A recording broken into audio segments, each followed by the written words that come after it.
Donc moi, je vais me présenter, je suis Antoine Pierru, je suis directeur de l'offre de formation et de l'organisation pédagogique au campus André de Limage à Bagnolet. Je travaille dans la formation depuis une vingtaine d'années et dans la formation et dans l'innovation. Voilà. J'aurai l'occasion plus avant d'expliquer. Marlène, je te laisse te présenter. Merci, je suis surprise à quel point tu peux résumer tout ce que tu fais en une phrase. Je ne sais pas si je vais réussir à faire autant.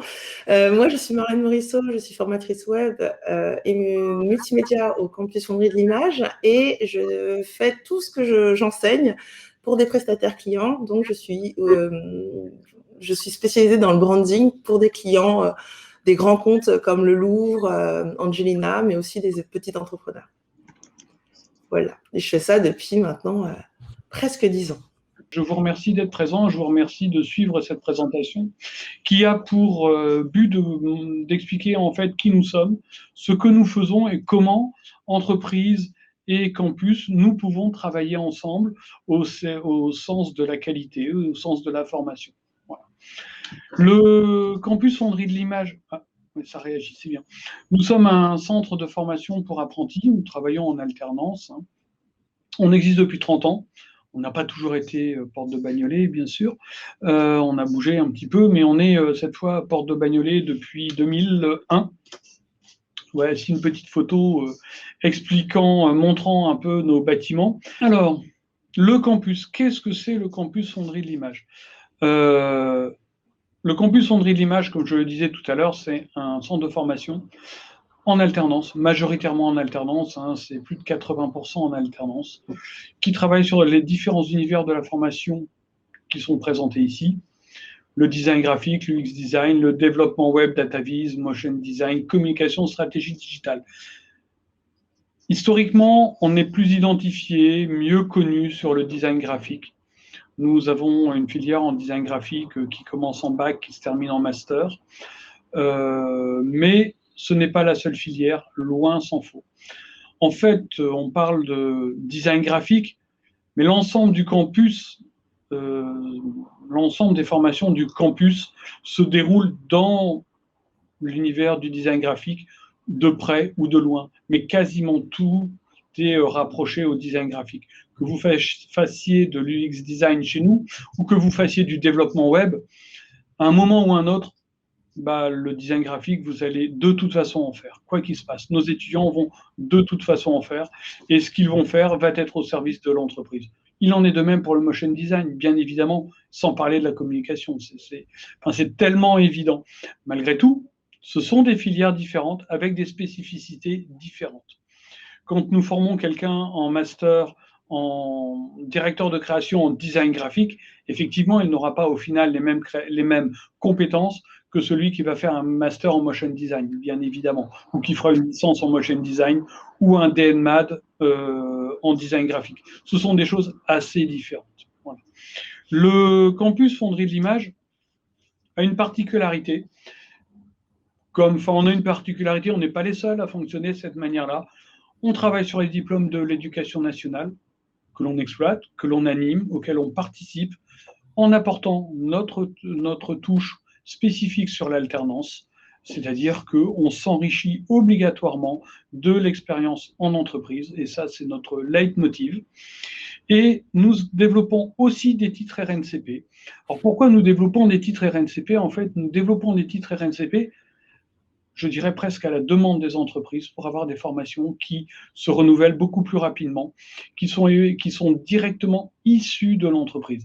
Les diplômes d'éducation nationale sont de superbes diplômes avec une richesse et une vraie richesse dans les enseignements, dans la vision, mais qui ont parfois un peu plus de lenteur à évoluer que les titres RNCP qui sont renouvelés, eux, tous les 3 ans, au plus tous les 5 ans. Les titres éducation nationale, c'est un peu plus long. Après, nous, on a exploité dans l'établissement des BTS. Aujourd'hui, on était BTS design graphique. On exploite maintenant le DNMAD avec 3 mentions. Et sur le DNMAD avec 3 mentions, on a été partenaire de l'éducation nationale pour mettre en œuvre ce diplôme en alternance. Et ça, c'est extrêmement important. Diplôme tout à fait particulier, puisque c'est un diplôme qui est basé Et c'est pour ça que ça se rapproche aussi du titre RNCP sur l'évaluation de compétences. D'ailleurs, Marlène, tu peux peut-être en dire quelques mots de ce diplôme dans lequel tu interviens? Celui des DNMAD. Alors moi, c'est assez. Moi, je suis sur tous les DNMAD, donc les numériques, les design graphiques et en motion animation. Donc moi, je vois absolument les trois. D'ailleurs, quand on revient sur la slide précédente, je suis avec tous les groupes. Et juste, ce qui est bien, ce qu'on fait en cours, c'est bien sûr, on suit un programme qui est défini de manière collégiale en début d'année, avec tous les autres formateurs, avec nos chefs de projet, et puis souvent ça passe aussi par toi, Antoine. Mais pour le coup, on est tous, en fait, on essaye de mettre en place des projets qui s'intègrent le plus possible dans les demandes qu'on pourrait demander en entreprise. Donc, qu'est-ce que vous, selon vos besoins, vous, entreprise, comment on peut faire en sorte que quand un jeune arrive chez vous, il puisse tout de suite s'intégrer parce qu'il comprend les tenants, les aboutissants, et surtout ce qu'on essaye de mettre en place, et ce qu'on a fait encore la semaine dernière avec nos différents groupes de DNMAD issus de filières différentes, c'est qu'on essaye de créer des studios graphiques en interne. C'est-à-dire qu'on va mettre en place un projet global et on va demander aux différentes filières de travailler de concert pour avoir non seulement développer l'esprit d'équipe, comprendre les attentes de quelqu'un d'autre, travailler sur un brief client qui est donné, et puis faire attention aux différentes contraintes. Et ça permet à tout le monde d'avoir une vue d'ensemble, et surtout, ça leur permet, une fois en entreprise, de comprendre quels vont être les besoins par rapport à eux, ce qu'ils vont faire, mais aussi les besoins par rapport aux autres membres de l'équipe avec lesquels ils vont travailler et dans l'équipe dans lesquelles vous allez les intégrer. C'est pour ça, ce que tu viens de dire, en fait, tu as spoilé le slide sur la pédagogie. Non, mais c'est très bien, parce que de toute façon, c'est tellement ancré dans le campus qu'on n'a même pas besoin de faire un slide pour que nos enseignants, pour que l'ensemble de nos équipes l'expriment. En fait, ce que tu exprimais, c'est learning by doing, méthode agile, et bien évidemment, totalement à l'écoute de l'entreprise. C'est ça que tu as exprimé. C'est exactement ça que tu as exprimé. Et en fait, aujourd'hui, si on fait un bac, si on faisait un BTS, on pourrait encore avoir une structuration par matière, avec quelque chose non pas de très structuré, parce que nos formations sont très structurées, mais quelque chose d'assez linéaire. Et en fait, la pédagogie a évolué, et la pédagogie a rapidement évolué dans notre métier de formation en alternance, et on a intégré directement toute cette méthodologie. Et ça, c'est extrêmement important.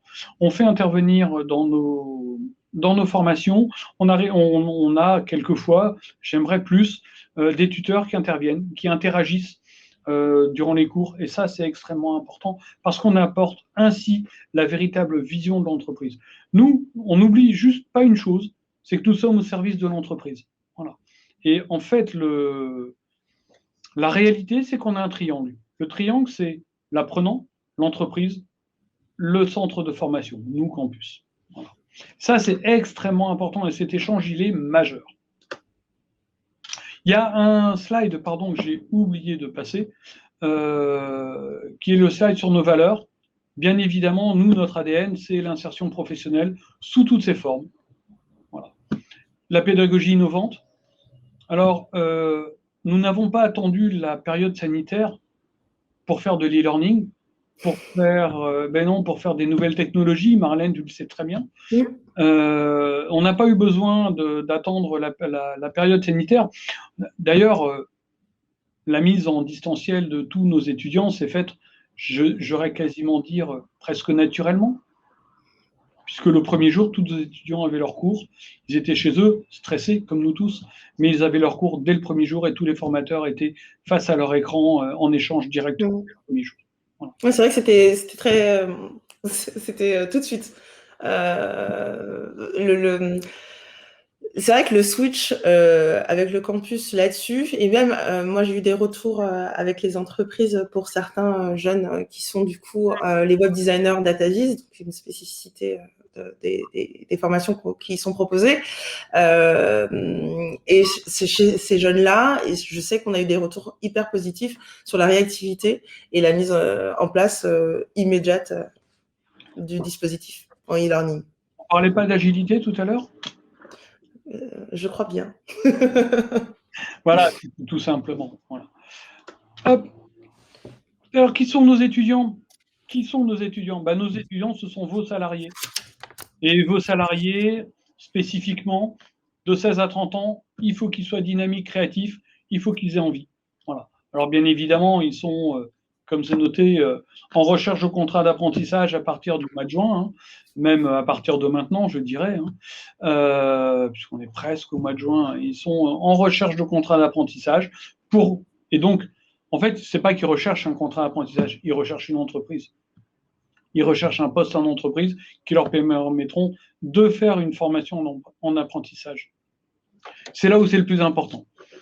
On va maintenant venir sur les détaillés de nos formations, compétences et postes par univers de formation. Alors, je vous laisse en prendre connaissance. Design graphique, hein, bien évidemment, là on le résume. On peut bien évidemment imaginer qu'un jeune qui rentre en bac pro, artisanat et métier d'art, communication visuelle, qui fait partie de cet univers design graphique, est assez différent d'un jeune qui est en master 2. Et on a des postes assez différents et qui ont un panel très très large.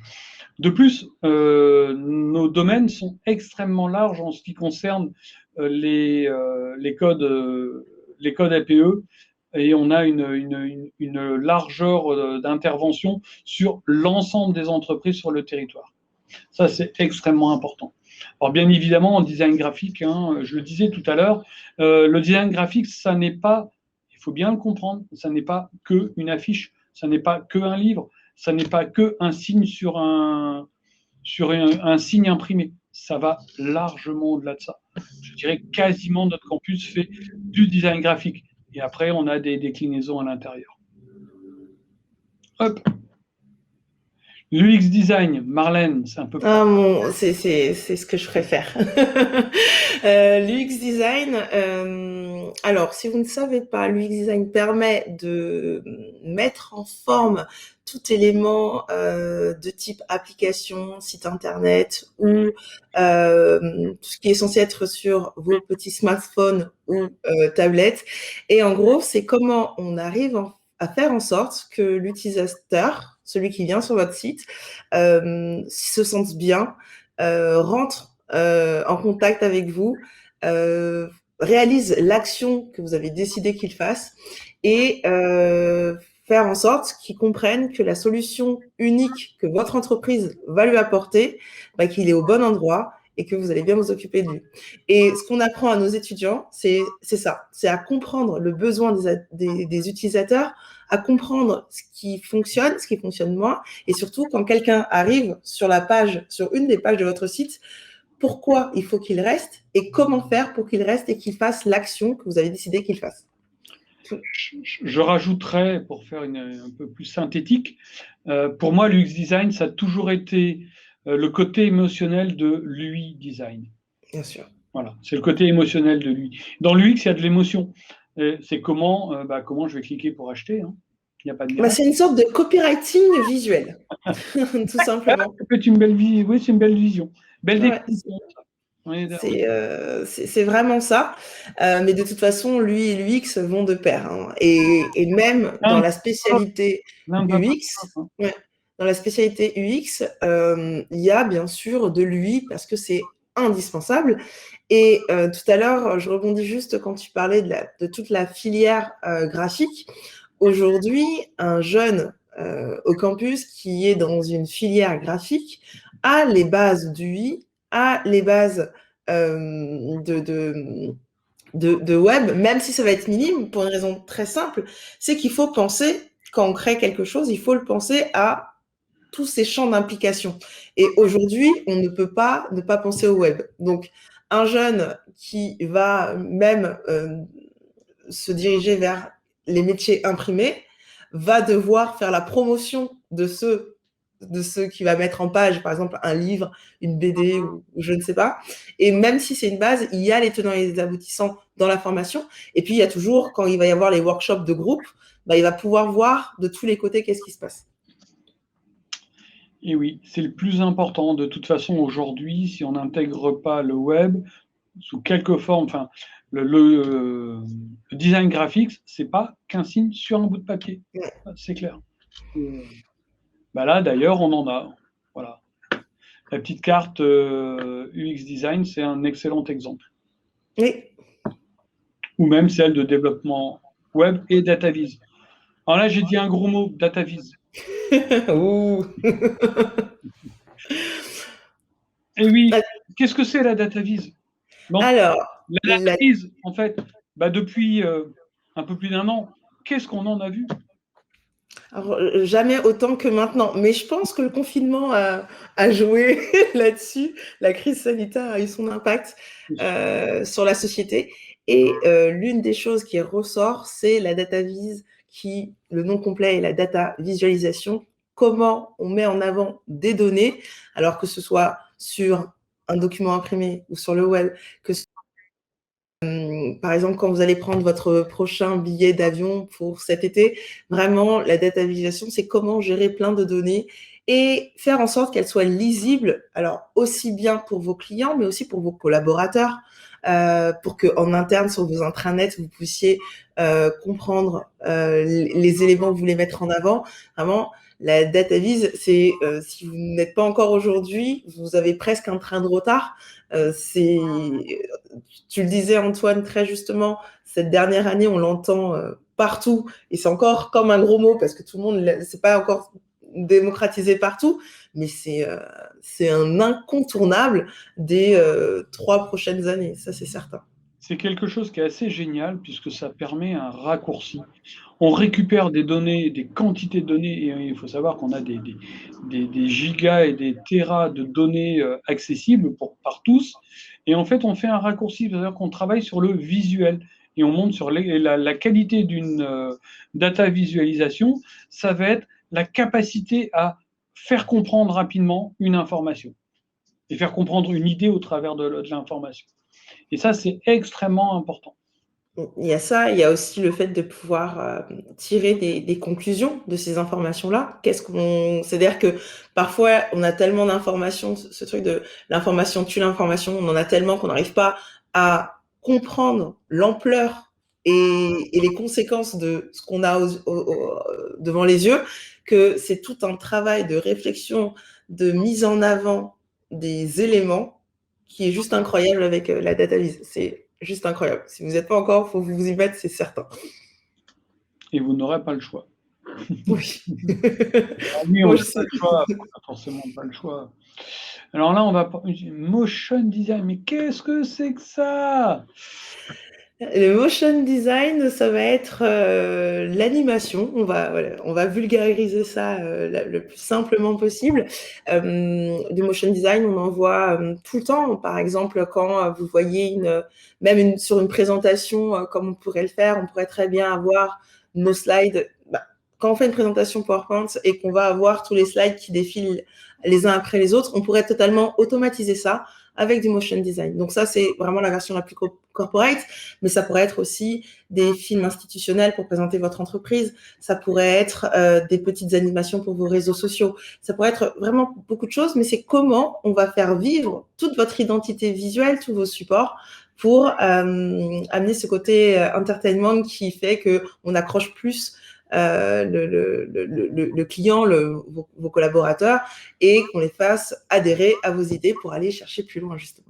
Et puis c'est utilisé dans tous les domaines de la même manière, ne serait-ce que par l'évolution des logiciels et la plus grande accessibilité aux logiciels. C'est utilisé partout, que ce soit dans la pub, dans le cinéma, à la télé. Il y a un exemple qui est extrêmement simple. Il suffit de se déplacer dans les transports en commun pour voir qu'aujourd'hui, les affiches en print, c'est en train de disparaître au profit des écrans.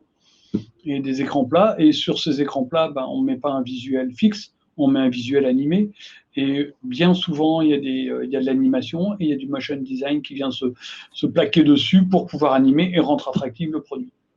Bien sûr, de toute façon, alors c'est le meilleur exemple qu'on puisse avoir, vraiment. Mais alors, tu prends encore les transports? Non, je rigole. Mais Tous les jours, les transports.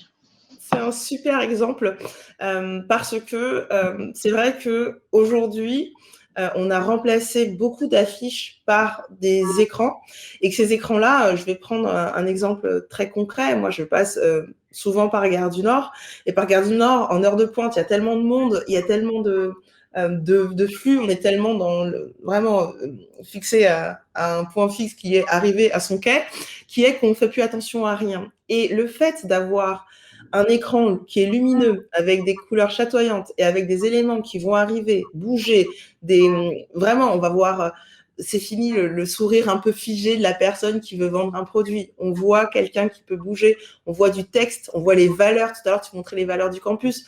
Bien sûr que ça ne va pas résonner de la même manière si ces valeurs sont statiques ou si elles bougent. Et le motion design va venir soutenir tous les efforts de communication d'une entreprise pour les mettre en avant et surtout rendre ça attrayant. Ça vient tout simplement se calquer aussi sur ce qu'on fait le plus dans une journée, à savoir consulter son téléphone, où là, on est tout de suite devant plein d'interactions qui jouent sur les mêmes codes que les affiches dans les transports dont tu viens de parler.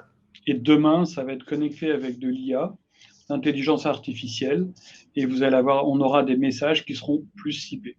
Voilà, Ouais. simplement. Voilà. Pas obligatoirement sur de l'individu, mais sur des catégories, sur des heures, et on aura cette évolution très très rapidement. Et donc, cette évolution va amener aussi des ouvertures en termes de métier, en termes de besoins et en termes de postes. Hop. Dernier élément chez nous qui est aussi extrêmement important puisque communication, stratégie digitale, dans la filière, dans cette filière, on a à la fois un BTS communication, on a à la fois un chef de projet web marketing stratégie digitale et on a aussi un master en entrepreneuriat de projet numérique qui en fait prépare les personnes qui le suivent à devenir des start-upers dans le futur, créer leur activité, créer leur activité, leur domaine, tout en créant leur propre structure. C'est extrêmement important pour nous.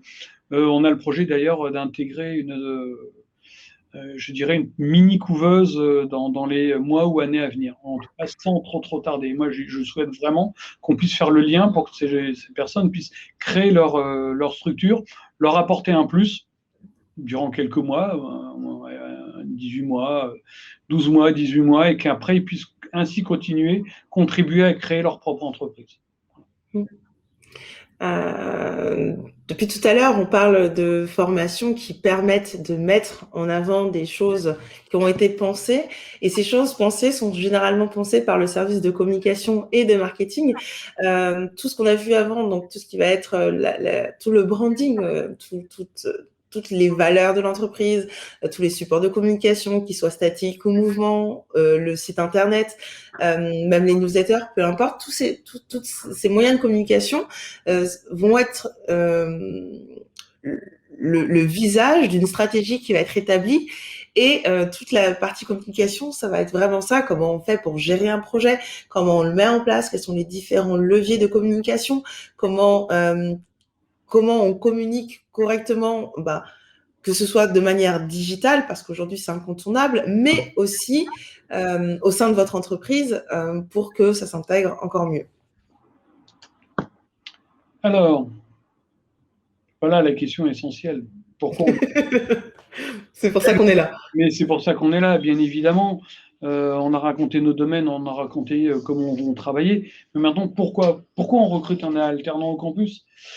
Eh bien, en fait, oui, effectivement, c'est pour avoir des futurs collaborateurs, bénéficier des aides exceptionnelles de l'État. Je ne sais pas si vous savez, mais les aides exceptionnelles de l'État ont été prolongées jusqu'au 31 décembre 2021 à l'embauche. C'est-à-dire que pour un mineur général en bac, l'aide est de 5 000 euros et pour un majeur, généralement post-bac, l'aide est de 8 000 euros, ce qui est quand même une véritable aide. Voilà.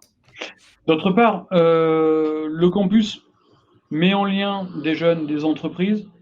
On anime aussi des job dating, bien évidemment. Et on a aussi une intégration, mais ça fait partie de nos valeurs, je ne l'ai pas dit tout à l'heure, c'est sur l'intégration au handicap.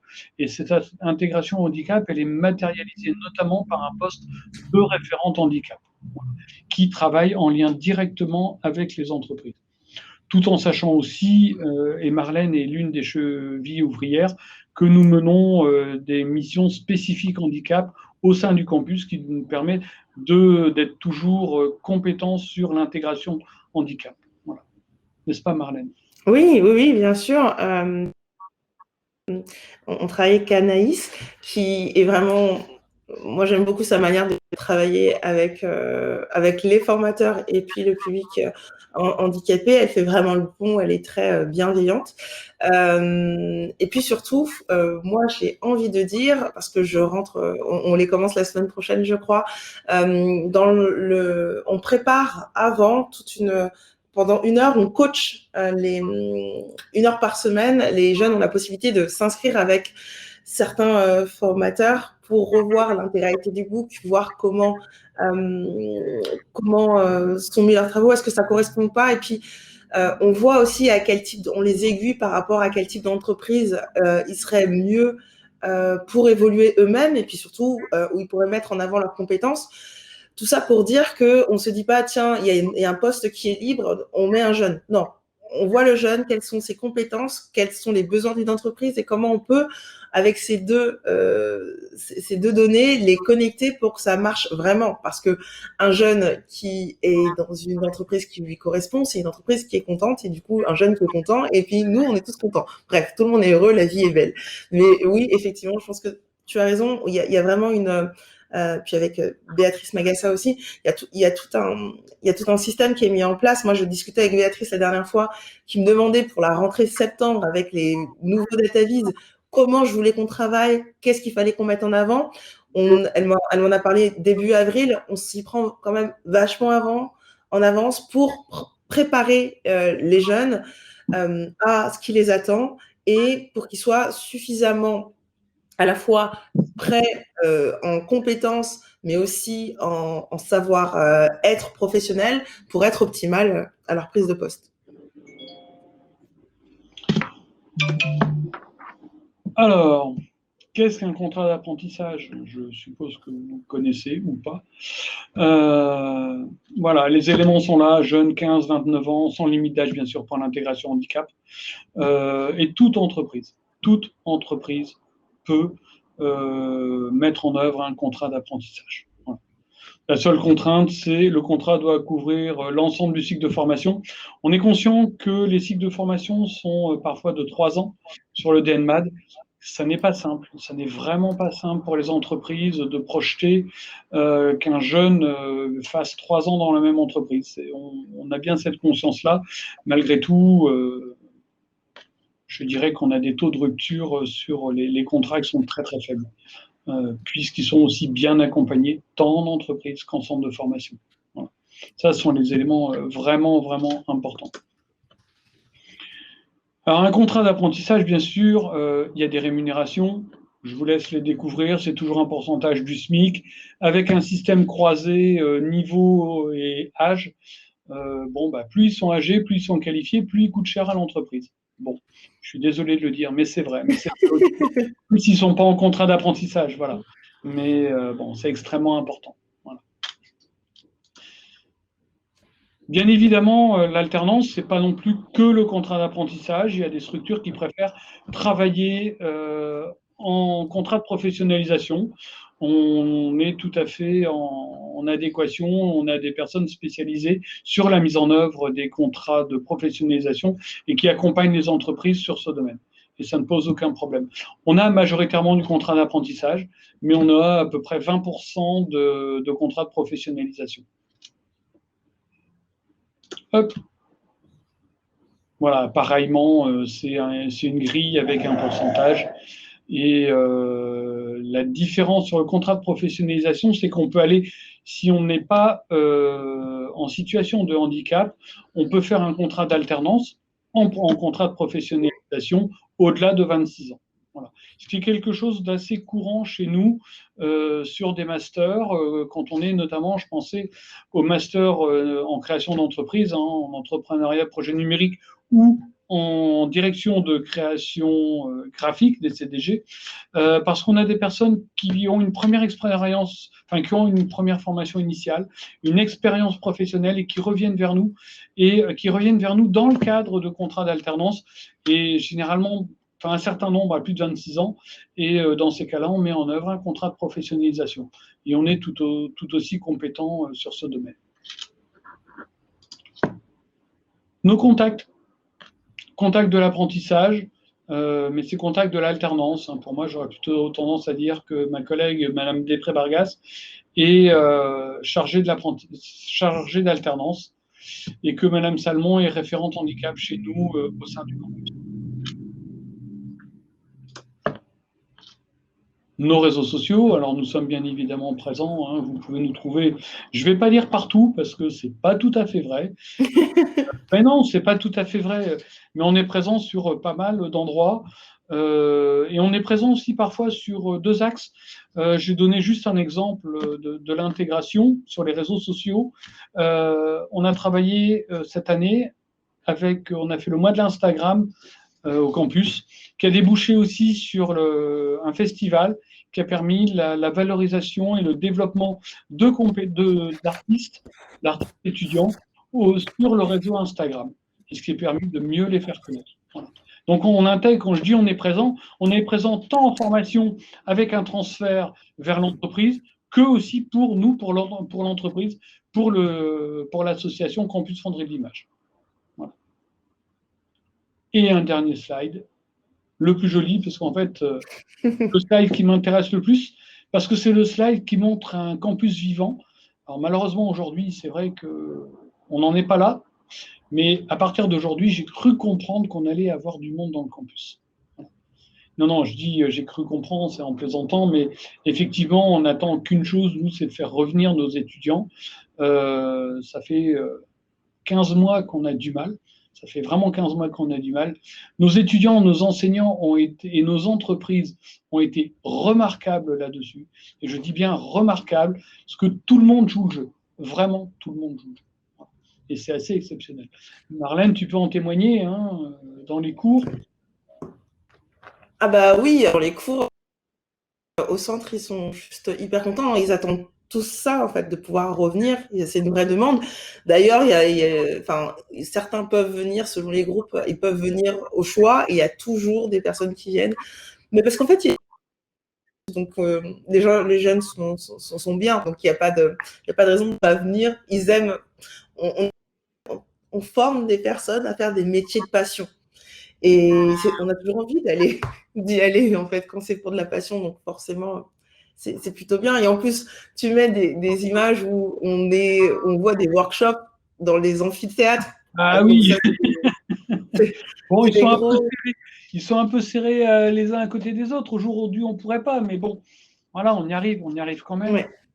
Mais je trouve que c'est très représentatif de tout ce qu'on permet de faire, parce qu'en fait, on n'apprend pas juste à avoir des compétences. On apprend à développer un état d'esprit, on apprend à développer une créativité, on leur apprend à comprendre des informations et en faire quelque chose qui leur ressemble et qui s'adapte aux besoins. Et ça, c'est chouette. Et on en a besoin, voilà, on en a besoin. Mais bon, aujourd'hui, c'est un peu plus compliqué. Voilà. Et ça représente aussi la réalité du campus et la réalité de l'entreprise. Voilà, la confrontation, l'échange, la transversalité, les échanges, les échanges, c'est le plus important. Le campus a deux espaces, je dirais, deux grands espaces, notamment un amphithéâtre de 100 places et une grande salle qui permet d'avoir 250 places, 250 personnes, et qui sont utilisées pour tous ces workshops, pour travailler de manière conjointe. On n'est pas, même si on est des classes, on met 4 classes, on met 3 niveaux en même temps et on les confronte. Et on les fait travailler ensemble, on les fait avancer ensemble. Et ça, c'est le plus important. Oui, et puis très rapidement, ça va revenir. Hein. En fait, moi, ce que j'adore, c'est qu'on peut on peut sortir du programme. C'est une des choses que j'aime bien. Quand je dis sortir du programme, c'est que par exemple, moi, je fais beaucoup de photographie pour mes clients. Et pour moi qui suis une fan de branding, travailler le visuel complet, y compris l'iconographie, c'est hyper important. Et du coup, des web designers qui vont tout le temps faire en sorte que l'interface fonctionne bien pour que ce qu'on voit marche, en fait, je leur apprends à faire des images qui peuvent se retrouver dans cette interface. Et ils sont hyper contents parce qu'ils se rendent compte qu'ils peuvent aussi mettre en avant. Déjà, ils apprennent une nouvelle compétence qui est la photo, mais ils comprennent aussi qu'ils peuvent mettre en avant ces compétences dans leur travail final du métier qu'ils apprennent au sein du campus. Et on va développer de plus en plus les croisements, les partenariats. L'année prochaine, nos premières années de master vont participer au concours Orange et on va faire travailler ensemble 3 groupes de master et ils vont sortir 12 projets. Ils ont 3 mois pour ils ont 2 bons mois pour les sortir. Voilà. L'année dernière, on a fait celui du cinéma. C'était UGC? On a fait UGC l'année dernière. Oui, c'est UGC, ouais. Ouais, on a fait. De la vidéo. Groupe d'intégrateurs. Et ils ont adoré et il fallait faire une vidéo d'1 minute autour du cinéma. Et ils ont tous joué le jeu et ils l'ont fait avec plaisir. Et c'est ça qui est bien, c'est que souvent, et c'est là où on se rend compte qu'ils sont vraiment animés de ce qu'ils font, les jeunes, parce que c'est toujours sur base du volontariat. Donc, c'est-à-dire qu'ils ont leur travail, ils ne sont pas obligés de le faire en plus. Donc, généralement, il y a l'entreprise, il y a la somme de travail que demandent tous les formateurs.